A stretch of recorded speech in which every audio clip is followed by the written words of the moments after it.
is what you can do, only the title. Who is the first? Well, I'll start with that. Yeah. Somewhere, someone said that stroma could be induced on any spawn by manipulation of humidity, by improper humidity and so on and so forth. Is this true? I've always attributed it to a spawn problem, a particular type of. Yeah. We think that it is what we call latent there, which means that if you compare, we several times did that in the past, if you make a trial with 3 or 4 different strains in one room and you create a certain environment, then you will see that from the 4, for instance, 1 has stroma. That means that although the conditions are important, they don't react the same way on these conditions. And in general, if you have a high CO2 and a high humidity and a high temperature, yeah, that combination, and then that particular spawn which is more sensitive for that, then you will have stroma. Higher temperatures are also involved? Because that's most times a combination. You see it after casing, and then the first couple of days the mycelium is coming up in the casing material, and at a certain moment, if you try to maintain a high temperature, that means high in the 75, 77, 78, and a high CO2 concentration and a high humidity, because you are waiting until the spawn comes till the surface, because there you start flushing. And for instance, our growing rooms in Dublin are so airtight that we can have at that moment very high CO2 concentrations. We don't know exactly how high because our equipment is measuring only till 5,000 parts per million, but much higher than 5,000. And although we all grow on the different Gamsco farms the same strain, our M2, at the same time that we have stroma with that strain, on another Jackson or Ohio farms, they don't have that. So we know that there is we think that sometimes not the strain really, but just the reproduction. So a sloppy job during spawn making can create these kind of problems. But again, like with what we call open veil, yeah, that kind of thing, the German helmets, yeah, that's the same. We think that it has to do with the spawn, but under certain conditions, what you create in your growing room. That's most times a question of dry, wet, and so on. Here we talk about these kind of. Yeah. What is stroma? Oh, I suppose it is just a continuation of a vegetative growth, and without the change into the generative stage. So that the tissue is not creating fruit bodies, primordiae, but just vegetative mass. Sometimes you see it already in the spawn package, a bottle or something like that. That's maybe induced by the same conditions in that spawn bag. Yeah.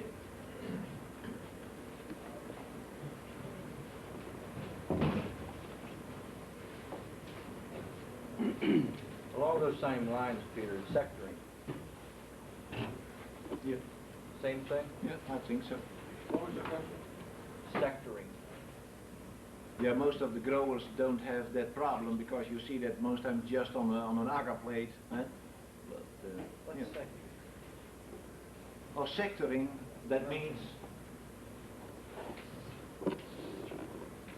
you have an agar plate and you work on breeding or multiplication of spawn, and you put a certain piece of mycelium, and then you will see sometimes that this part is growing that way and another part is growing faster and so on, that kind of things. Huh?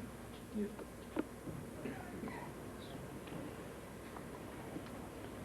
But there are maybe spawn specialists in this room, better if I am not.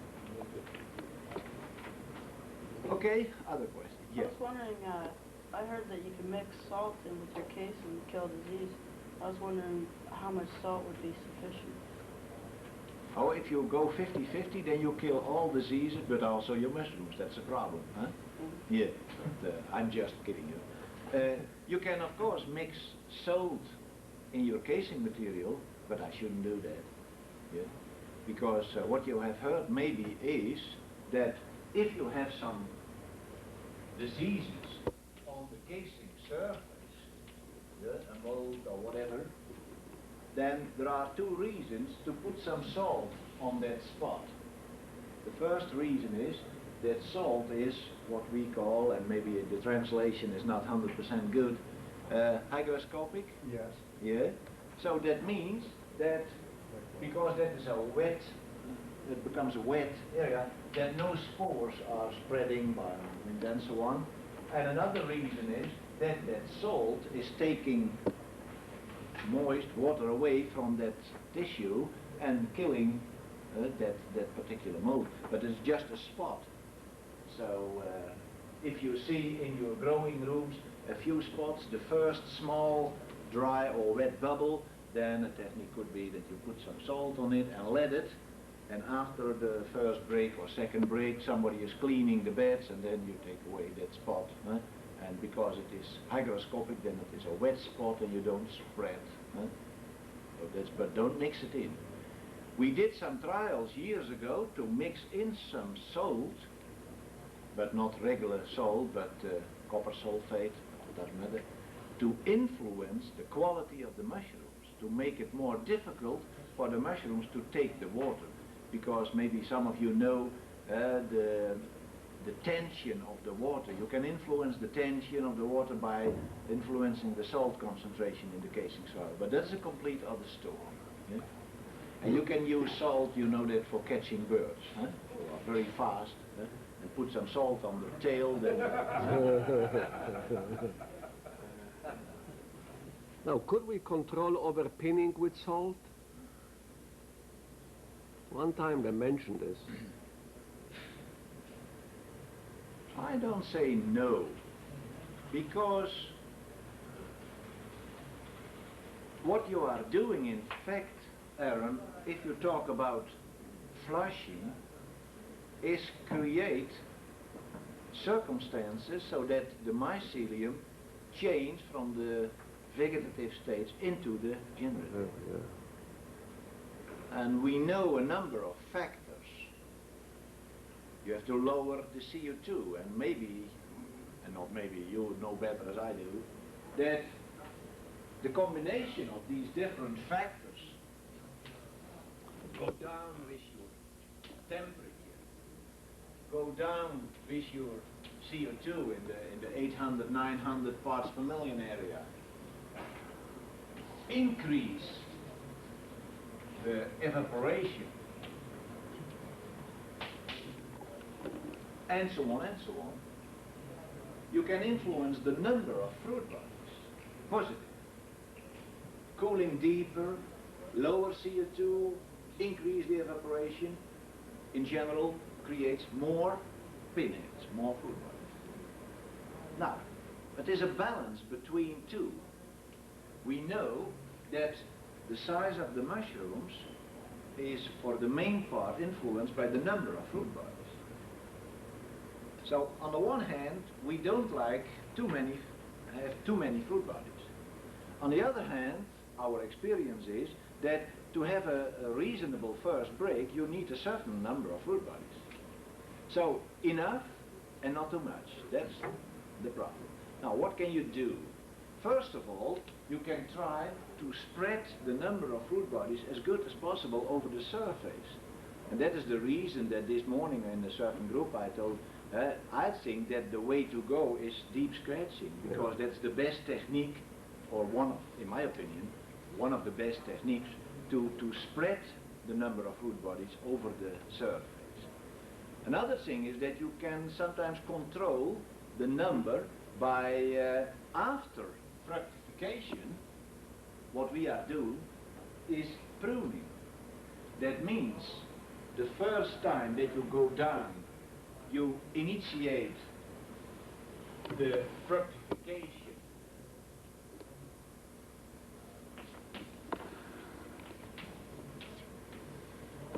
So that you have a number of primordiae, and after, let's say, a week, 4 days, you see that you have a big number of small pinheads. And then you are afraid there are too many of them. And what you can do then, but it's a difficult technique, we all know that you can influence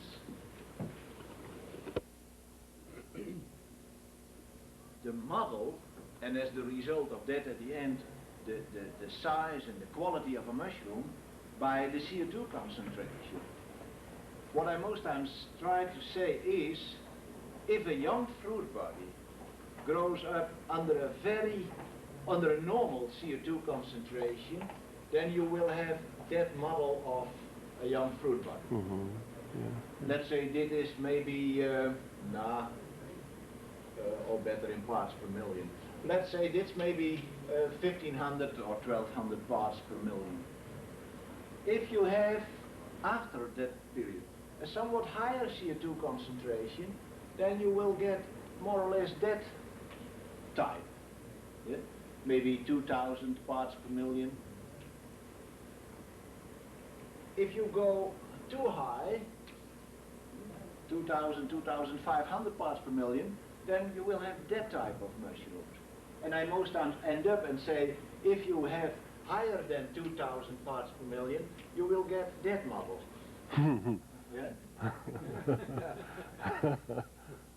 Now, just between that 2000, 2500 and this, you can control a little bit the number of fruit bodies.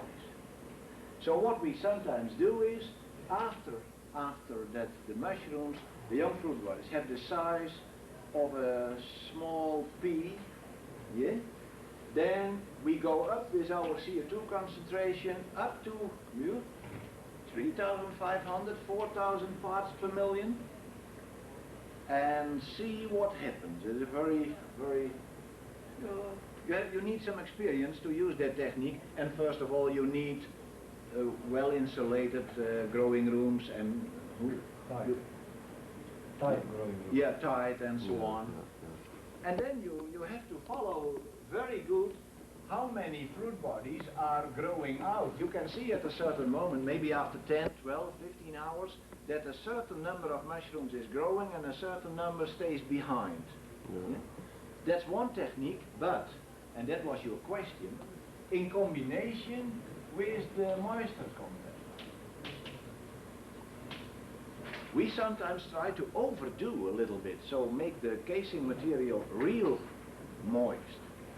And we sometimes try, not sometimes, we try to prepare a casing material with some body in it, a little bit heavier. Mm-hmm. This morning, for instance, what we saw, and that's not a question of criticizing, but that material, that casing material, what we saw where you mix in your full-grown compost, in my opinion, is far too fluffy. Yeah? Now, and that fluffiness, that means that what we call the pF from that material is very low. That means that you can put a lot of water in it very easy, but it is also gone away very easy. It is like watering compost, which is not real incorporated. Now, if you add some clay, or what we do newly since a couple of years, add some spent lime from the sugar industry, that gives that material that more body. And that more body means that you increase the pF. That means the tension is a little bit bigger. The mycelium needs a little bit more power to take away the water from the soil particles. Now, you can do that with adding some clay type material, and you can also do that, and that's what we did as an experiment, to add some salt to the casing material. But we end up that you can't control that, and so we stopped after a while. And we think that's not the best way to do it, but that's a long answer on your question about it. So. Did you have any experience with the funny Pieter, Napoleon Bonaparte Pieter? No, I don't have that experience. Because most likely that helps firm a little bit the casing. Yeah, that's maybe It's just like the black peat in Holland. in Holland. Yeah. Is that And- that vermiculite, Nick? No, it's just a finer peat, almost like black humus, you know, or organic soil, what we call it. Yeah. Not that fluffy type, but No. more heavy. Yeah, more Yeah. Oh, we like that stuff, and I can tell you, we several times in Holland, as you know, maybe that there the casing material is prepared by the cooperative enterprise, and we so often complained that we say, God damn, what a stuff, huh? So greasy. It is hard, difficult to spread it out. And then most times and next meeting we will tell them that we don't accept that stuff any longer, and just before that we have that meeting, we have our first break and say, don't talk about that. It gives you a nice good quality, so huh? So that's the balance. The material wet enough, heavy enough, so that you are just able to handle the stuff by your machinery or whatever. Right? Yeah. Now watering the mushrooms with normal water or soft water. Do you have an experiment, did you run an experiment with the time of drying? Soft water dries faster than normal water? Yeah, we did some experiments years ago because many growers believe, and I talk about Dutch growers now, many growers believe that the quality of the water influenced their yield, and I remember that one of the growers, he said his neighbor has always better production because the water was better from the neighbor as and then they changed, even there was a tube over the road, over the street, and he was using, and and I remember that it was in such a room like this, and that grower, I couldn't convince him, and he said, and still I believe that he sent in a sample of his water and it was really bad. And then some of his colleagues said, maybe you sent your own water. But the end conclusion was that we never found, except if there is a lot of iron in the water and you use chlorine, then you sometimes have a little bit discoloration. But we never found a real influence from water with a lower pH or more iron in it, except the discoloration, or some salt in it. Never. No. I suppose, Nick, that if you had, now let me say that, we talk a lot about that blotch and drying the mushrooms. Amazing is that on certain farms, I saw that last week at one of our farms, people are complaining, yeah, we can't dry our mushrooms, but at the same time they are all scaly. Yeah.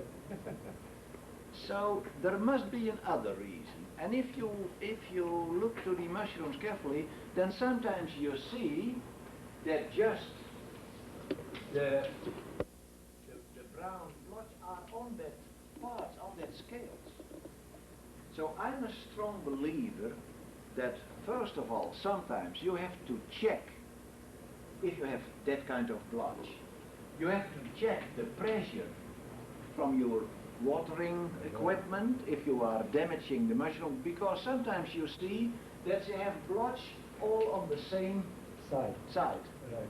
And then you are, so I believe that sometimes you damage that tissue on the surface by watering too strong or by an airstream, and that these bacteria develop on that dying or dead tissue in combination with the other factors.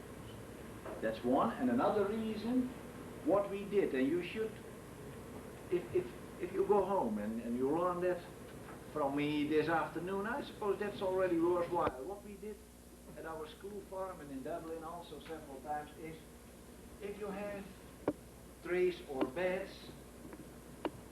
with young fruit bodies or mushrooms on it, buy a few covers. You can buy at Kmart or Walmart or whatever these transparent plastic kind of hobby greenhouses, yeah? And cover a part of your beds and see what happened under that cover. Just to show which direction you should go.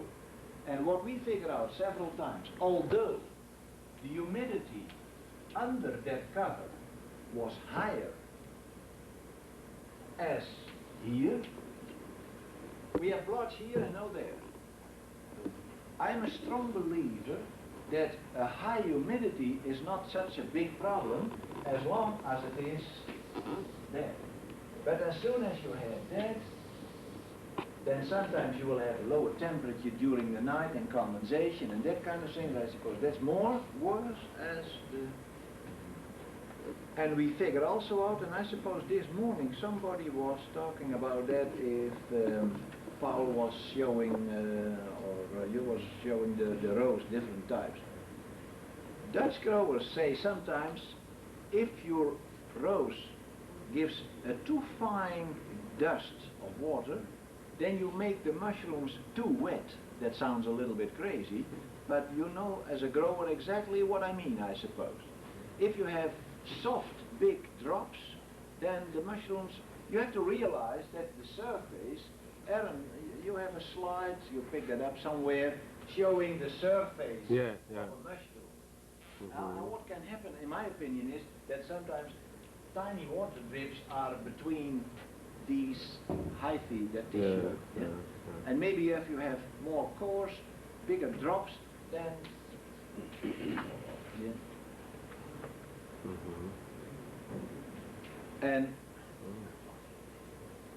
and sometimes also, that's another remark what I like to make, talking about blotch.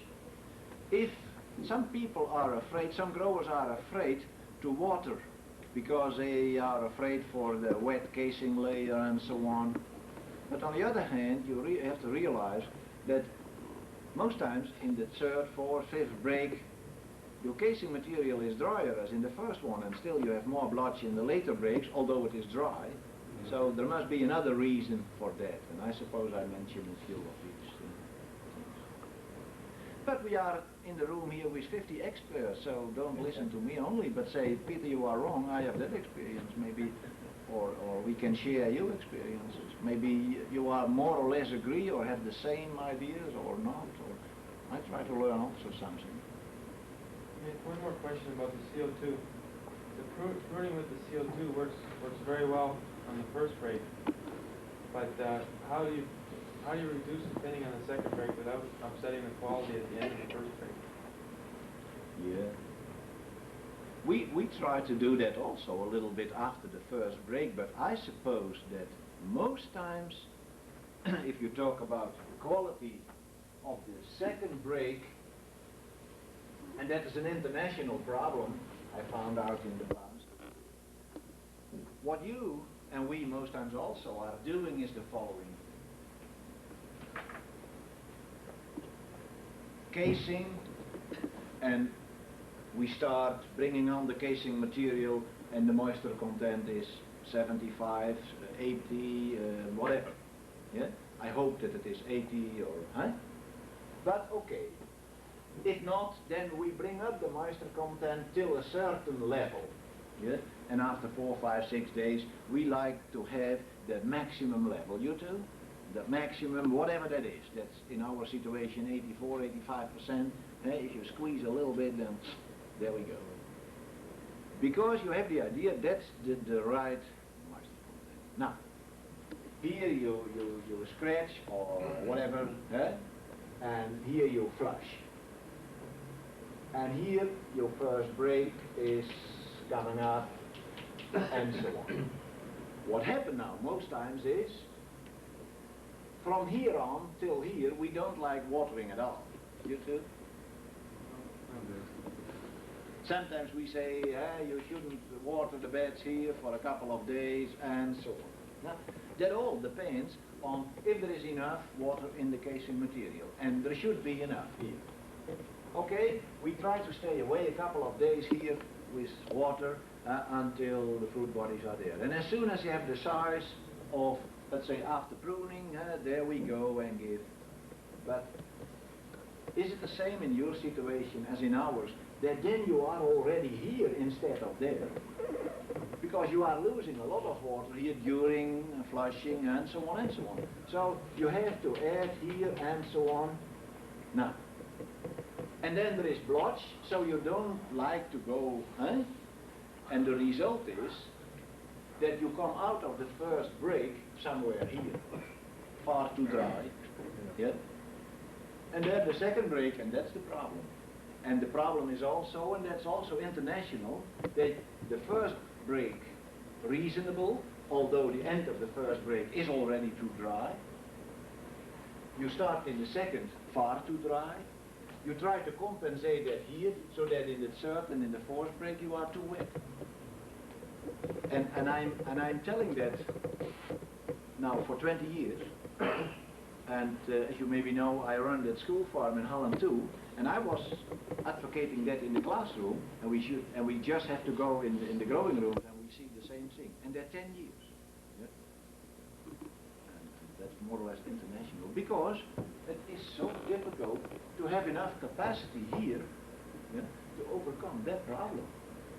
What we do in Dublin is we water till here. We have the courage to do that, because if we put our program on drying, that's built in the program, then after 3-4 hours, under normal conditions, although last week they have a hard time because it was a little bit hot in Georgia, but then in a couple of hours they have them dry. So what I mean to say is, I think that your overpinning in the second break and your poor quality in the second break is more a water problem as a CO2 problem. That's right. We have exactly the opposite problem. We have a very heavy first break, first day. We'll pick a pound the first day. And then, but they're small. Second break is beautiful. Quality. Now what are we doing right or wrong? How heavy is your second break? Our heavy, second break is not as heavy as the first break. Second half, before, Right? Let's see, I would say, we'll get a pound. From the second. From the second. A little bit more, maybe. And the first? First will be close to 2 pounds. 2 pounds is not too much for having a reasonable quality. That's right. That's what I can't figure out. But they don't grow out. You are growing an off-white or a pure white or Pure, a hybrid, white. a hybrid. And the mushrooms are small. You are working with synthetic compost or horse manure? No, we have 50-50. Okay, synthetic and... What is your moisture content at the moment of spawning or at the moment of casing? In the compost, I mean. In the low 60s? Yeah. Maybe lower than that? Higher when we fill, it's around 70. Comes out Filling about phase 1. 62. Yeah. I think I'm right on that. I'm not the grower, right? But filling at 70 after phase 1, and you end up at spawning 64, 62, then you can, I can believe that at casing you have 59, 60. Something like that. Yeah, and this, in my opinion, that's 3-4% too low. Too low. Yeah. I suppose that maybe, but it is difficult to say that from here in your situation you have to see the compound, but I should say That's at least our experience, especially you talk about 50-50, but such compost, if we fill 70, we end up, we are using 100% synthetic, but in fact there is not that big difference. But if we fill 70, we end up far too low. So I suppose at the moment of casing, your moisture content should be 63, 64%. All right, good. Don't you think that he's not pruning enough in the first place? Yeah, but on the other hand, he has only 2 pounds. So there are not that, maybe the 2 pounds are a number of small ones. Small, that's the reason. But then maybe the combination of what I told already, maybe the combination of having the compost on the dry side and also the casing material on the dry side, I don't know that. You may also have the casing and the first, for the first break too dry, not proper. That's possible. Because it should be bigger. Oh yeah. What are you coming up to look at? Well, I will. All right. Yeah. Okay. I sent the cigars to me. I don't smoke, but good.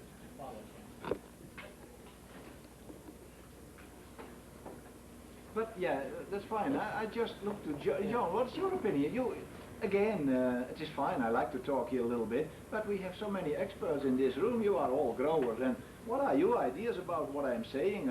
Maybe I have a bad feeling this evening and say I told a lot of nonsense, and then you can at least correct me in time. Firstly, Peter, you very seldom talk a lot of nonsense. And secondly, that you're there in the hot spot. But I think that you were right. I think that the moisture content of the compost is the essence of size, much more than the figure. Keeping that moisture there right through to the first spring.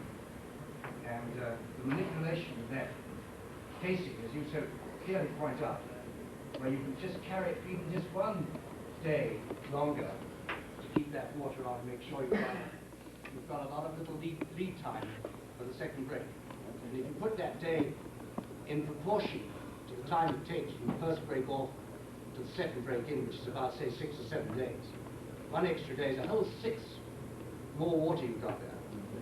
And I mean, all like an extra 6 pay or profit. And that's the proportion you're looking at if you can carry your water for an extra day, or you can get from 62% to 65% when you spawn. And those little figures mean a lot. In the smallest time we have in the first and second and third breaks. Right? Don't you find part of the difference in responding in the watering patterns required by different strains of mushrooms? This has been my experience, at least, that certain strains it's almost impossible to overwater, and other strains you just have to be very, very careful, especially from the second break on. My experience in the past is that if you grow whatever strain, 2.5 pounds in the first break or 2.8 pounds, then you need to water for that amount of mushrooms and that amount of activity related to that 2.8. And it doesn't matter if you have a Sinden, Claron, M2 or, in my opinion. Some are more sensitive in that stage, the young fruit bodies. In general, the young fruit bodies of an off-white strain, and then I think all the off-white strains are a little bit more sensitive for watering at a certain moment here. And maybe most times we stay away for another day from these. But within these different strains, I never found that. And I must say one thing more. You will have the same experience. We talk a lot about watering the beds, and I think it is very important. On the other hand, if, and that's what John is saying, if the compost has the right, we still have to realize that the main part of the water for the mushrooms is coming out of the compost. We know that. And the water in the casing material is to compensate for the evaporation, for the main part. we did with our students in the school so often, it is not a real experiment. What we did is, after a discussion, and you can discuss phase 2 and watering with mushroom growers year after year, day after day, till deep in the night. And after the discussion, then we always ask the students, and the students are just growers like you, what do you think about that? And if you let 20 growers in a certain room, in the same, and they check all the moisture content, you will have ideas from far too dry till wet and all between. So if we listen to our students, then after a couple of years you are complete mad. So what we try to do is say, okay, you are right, maybe you are right, but the best what you can do, you think we have to give 2 liters per square meter, which means X gallons, and you think no, okay, let's do it. And we give, for instance, this part twice as much as this part. And I can tell you, fairly speaking, that several times you hardly see any difference. And you think that's amazing? No. You know exactly in your growing rooms, maybe you have heating pipes here, yeah? Or you have a ventilation system which blows most of the air in, yeah? You are watering twice as much here or there, I don't know your dry spots, but you all have these spots. You are watering twice as much, and still it is dry. And what is the difference in mushrooms over these? Hardly any difference. So we can be glad that mushrooms in fact are a kind of weed mold, see, I don't minimize the importance of watering correctly, but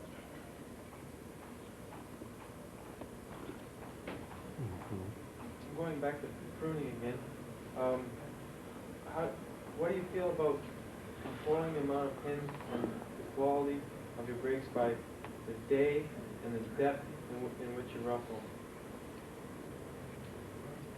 oh yeah. What I have said already, we try to ruffle. What? No, ruffle deep scratching. Yeah, but it's not the same. What we try, what is the reason for deep scratching? What is the goal? What is the aim?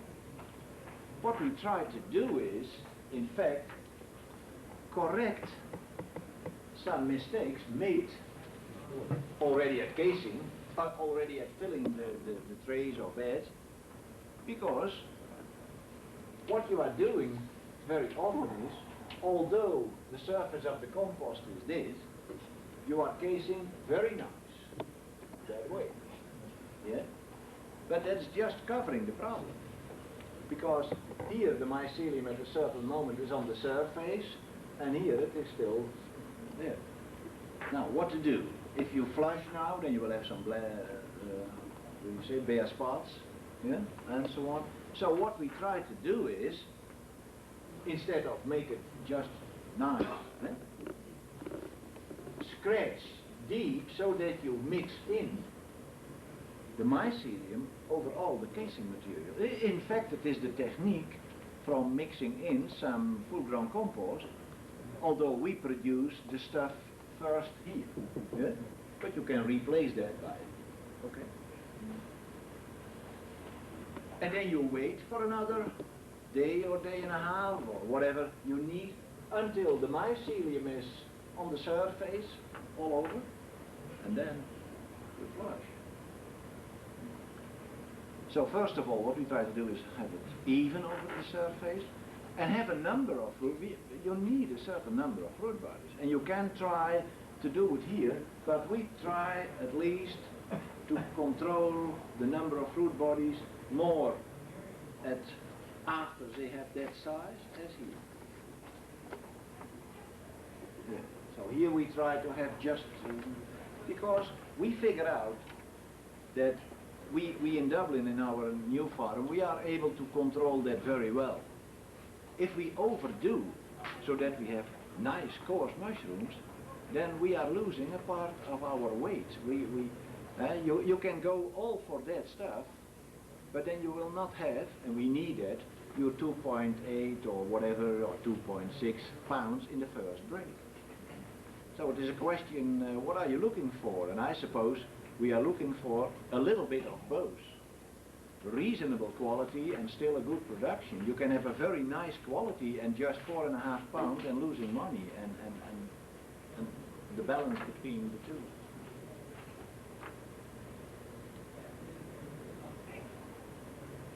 I think Peter, in answer to his question of the timing of the scratching and when it affects the thing, I think so much depends on the growth into that casing, Oh, the yeah. moisture of Oh, the casing, because you cannot scratch very effectively sometimes if it's still wet. And the depth that you start off with that casing, so many variable factors. It could be a 6th day one day, I'm an 8th day, the same performance, same confidence for another day. I never mention days, John. Like people say, I have phase 1, 8 days. Oh yeah, that's fine, but what happens in that 8 days? And maybe from that 8 days, 3 days, the temperature was in the 60s or something like that. So that means that in fact, and also here, we are talking most times about, if this is the casing layer, then we scratch at the moment that the mycelium is for, let's say, 60, 70 or even more percent in the casing layer. That means in practice that sometimes you see already a little bit on the surface. And in our situation, but that's what John is saying, in our situation with our spawn under our conditions, that is so after 6 or 7 days, and maybe in your situation it is whatever, because the thickness of the layer and the moisture content and so on. The reason I was asking about the depth was, at the school when you were working with DD1, you were only ruffling half the depth or 3/4 of the depth.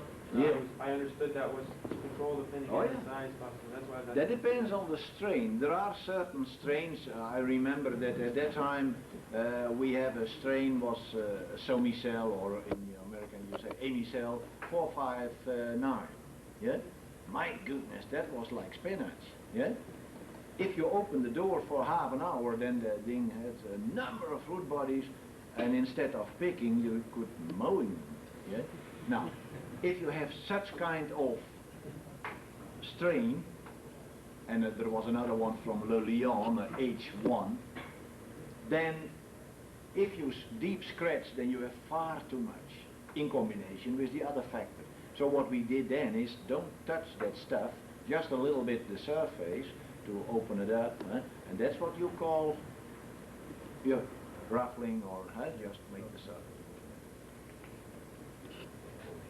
Dr. Vedder, did you have run any experiments to see the shelf life of a first break mushroom picked in the, let's say, the first day or second day of the picking in relation to the same mushroom from the same bed picked in the last day of the picking, where you lost some of the water?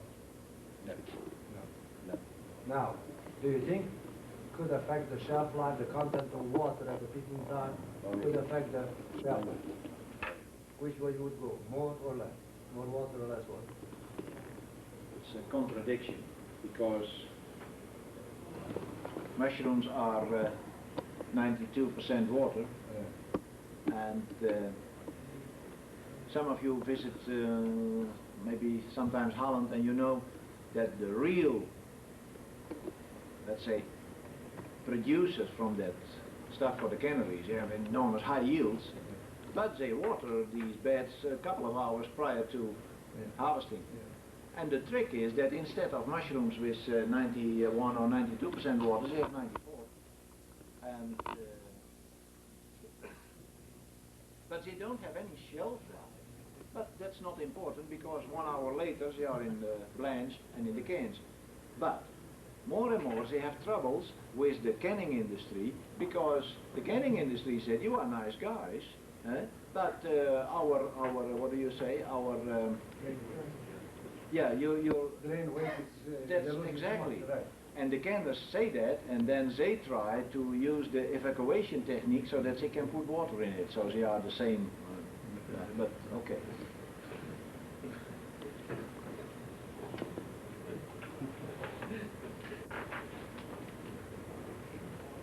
Other questions? I was told that deep scratching promotes the numbers of nematodes in your rooms. If you have them. Oh, yeah. Oh, yeah. We have had some problems in our new Dublin farm with nematodes. Yeah? We shouldn't tell the nematodes that we built a farm in Dublin, but they are aware of that. And they are there. I am a strong believer that there is always a certain number of nematodes. I'm talking about not the parasitic ones, but saprophyte nematodes. And I'm a strong believer, and I suppose there are several reasons for that belief, that as soon as the antagonism of the growing mycelium is a little bit weaker, they develop fast. So the number in your casing material, or let me say first, the number of these nematodes in your compost, because some cold spots in your phase 2 and whatever, and adding a few or more in your casing material, they are always there. It depends on the number, that's okay. But then very important is, if you have a very strong growing mycelium, the antagonism of that mycelium is controlling more or less the nematodes. I suppose that several times you have the idea that you have some bare spots because you have nematodes on that bare spots. And I think it is the other way around. You have nematodes there because it was a bare spot. Yeah? So, yeah, John. Isn't that cause, Peter, we tell nematodes to feed on bacteria when you haven't got very strong growth, you probably got bacteria? I suppose. You know John, Dr. Stanek in Prague, and he is the man who is studying all the time the what he is calling the hyposphere. So I suppose there is a strong relation between growing mushroom mycelium and the surrounding bacteria population, and the nematodes, in my opinion, are influencing these population, and as the result of that, and so on and so on. So it is maybe a little bit more complicated as we think. Most of the growers think that the nematodes are eating the mycelium and so on, but that's not the fact. You can make it yourself a little bit more comfortable, I suppose. No? Yeah. Okay. What are you doing to control the nematodes? Oh, praying a lot.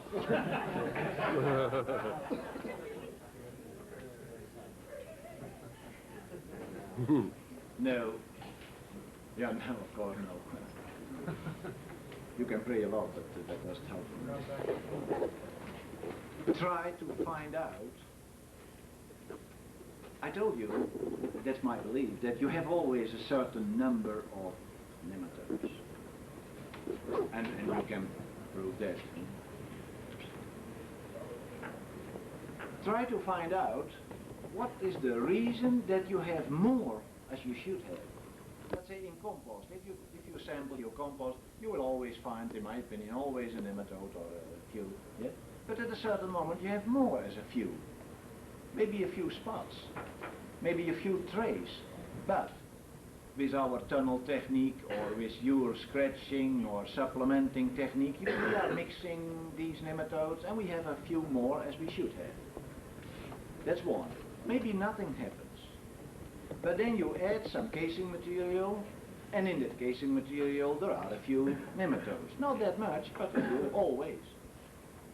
And that together, and then the growing conditions are maybe not that 100%, and there we go.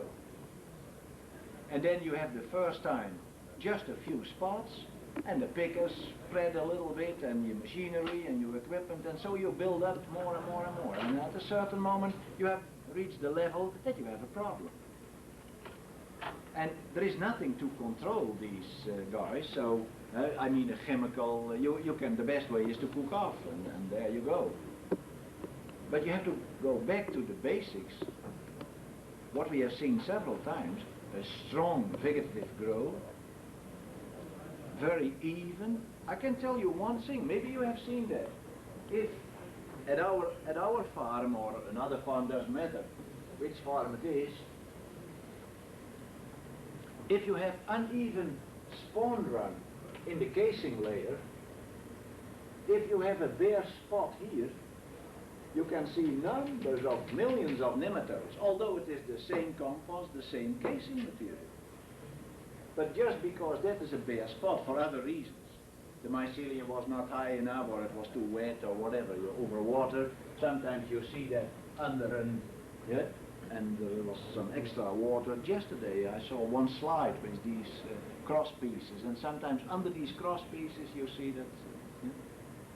So you have to go back to the basics and say, what is the reason? Now, first of all, you have to look to your phase 2. There will be somewhere a cold spot or whatever, and you don't find that because you are not aware of the temperature differences. And, Would some compost tend to have more in it than others before phase 2? we sometimes believe that there are some basic ingredients. For instance, I am always a little bit afraid for these cottonseed hulls. If cottonseed hulls are not proper pre-wetted, then I have always the feeling that inside such a dry cottonseed hulls the nematodes can survive even if the temperature during phase 2 is in line. Although in line, that's always a little bit difficult because you talk about temperature, but at the same time you should say the time and the temperature. And that is the reason that I don't believe in steaming casing material, because you have two nematodes in your casing material, and for that you steam it, and after that steaming it is more sensitive for an infection as it was before, so we don't believe in that, and it's our practice. We seem to get a lot of nematodes right near like your sideboards and conventional mushroom house, not on the ends, but like go in about 6 inches or so, usually around that area, or at the ends. Is that possible that we're just not getting the right being out that close to the outside? Is not. You do your phase 2 in the bed? Yeah. What I should do is, first of all, try to figure out if the temperature is the same there, if the compost is maybe a little bit drier there, because dryness also in the drier areas they survive at a higher temperature. In that area you have to look for, I suppose. If it is not the casing material. We don't see them present until after you get all your water and you're flushing and you're almost ready to start. Oh yeah, they need a certain time to develop. Yeah, but I suppose you will find them if you sample carefully and watch it. Yeah, but I mean in an earlier stage, so I suppose you have to sample carefully after phase 2 and during spawn run and see if they are already there at that moment. And sample your casing material and see if what the begin number is in your casing material. One more question. Yeah. If it's present in, say, peat moss, in the dry stage, how long would you have to keep that peat moss wet before you can start sampling to get I don't pick it up 100%. Okay. If the nematodes... I open a bale of peat moss, dry peat moss, Yeah. and I wet it. How long do I have to wait before I can should check for eelworm? It would show right away. I'd think, right away, and maybe another day and see. Sampling is very difficult, because you take a handful, and the conclusion is that the moisture content is X and the number of nematodes is A, and you have a handful and you are talking about 60 tons or something like that, or we take 3 handfuls. If you were to steam peat moss dry, you wouldn't kill them. I don't think so. It'd be wasted steam.